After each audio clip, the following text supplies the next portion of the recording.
Hey class, it's Nick. It is February 16th, so Sunday, and we are starting the next segment of Module 4.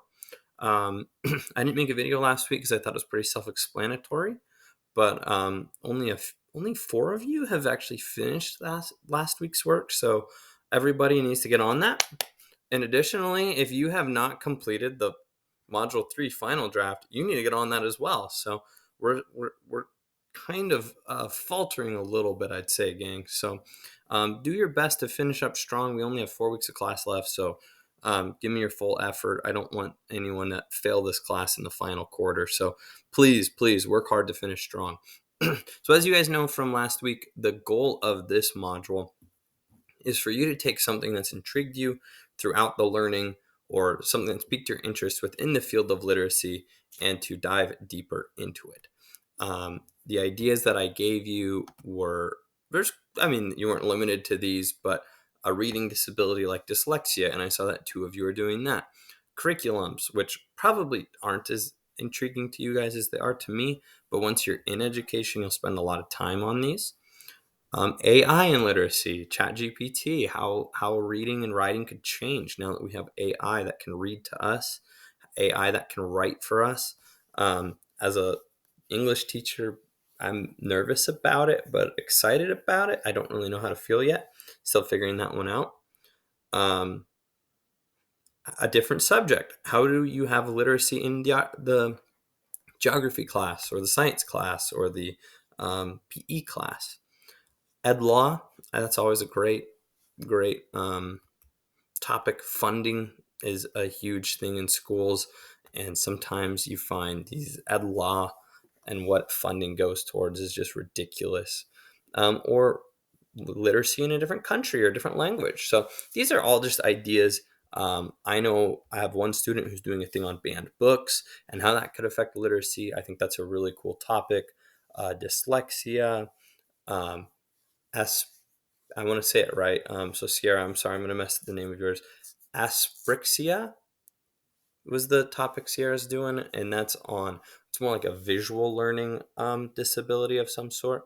I think I said it wrong, but really cool topic, really cool idea there. So, yeah, make sure you pick the topic, and then of course you researched 3 different sources for this. And this week is really simple.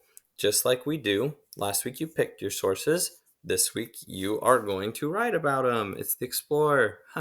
So the week 14 discussion is your only graded item this week because you've done the work of finding 3 sources. So you can kind of imagine this week 14 would have the discussion plus your 3 sources. You need to read through your sources very well, and then you need to write a 500-word synthesis of those.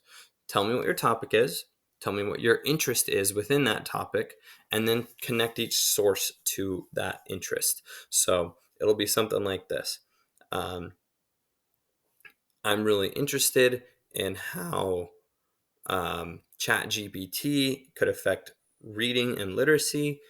I'm interested in this because never before in the history of the world have we had software that can read to students with the push of a button. The thing that interests me about that is now that we can be read to whenever we want, is reading going to be as important of a skill? So then I go and I find 3 sources, which they would have to be really recent sources. I just realized that that'd be a tough topic, but I find 3 sources on how ChatGPT could be used to help or hinder students in reading. Is it going to be a good thing or a bad thing? Of course, this is all building up to your wonder, where you will interview someone on your topic, okay? And I am going to require an interview or another sort of primary research for this one. Just finding a 4th source isn't going to cut it. Your wonder module, I'm going to make you go out and talk to somebody. And so just have that in mind this week. The wonder module, if you pick dyslexia, I want you to talk with someone who has dyslexia, or a friend of yours who has it, or a tutor who teaches it. If you picked banned books, like one of the students. You can talk to our librarian about her opinion on banned books, or your old librarian, or a teacher, or a friend. If you picked whatever it may be, I need an interview for this next one. I want you guys to finish with that. And then, of course, you'll share it in the share project in the finale of the class. And then our course final project, I'll just tentatively speak to it. It's going to be pretty simple. It's going to be like an at-length summary of what you learned in this class, like a 2-page summary, and then a course review. Not just the course review that gets turned into Aaron Kaufman, but an actual thorough course review that you're going to grade me essentially, and you're going to grade the value of this class. You're going to tell me what worked and what didn't work. This is a big giant experiment, so I think it's necessary that I do that. So that's the game plan for the next 4 weeks. For this week, you need to do your discussion, and then next week you'll have to reply to someone worth 15 points total, 10 for your initial post, 5 for your reply. And get on it, team. We're getting behind. We're getting late. I don't like late work, so you got to get on it. I'll send this video out via email as well as post it in the Explorer. Yeah, good work, gang. I think you guys are doing well. Those of you who are staying on top of things, you're doing well. Those of you who are falling behind, come on. So I really do mean it. I don't want you to get too far behind this late in the game. Alrighty, that is the video for week 14. We have 15, 16, and then a final. That's crazy. So I don't think this is hopefully too brutally difficult. And just keep doing what you guys are doing. And let me know if you need anything. All right. See ya.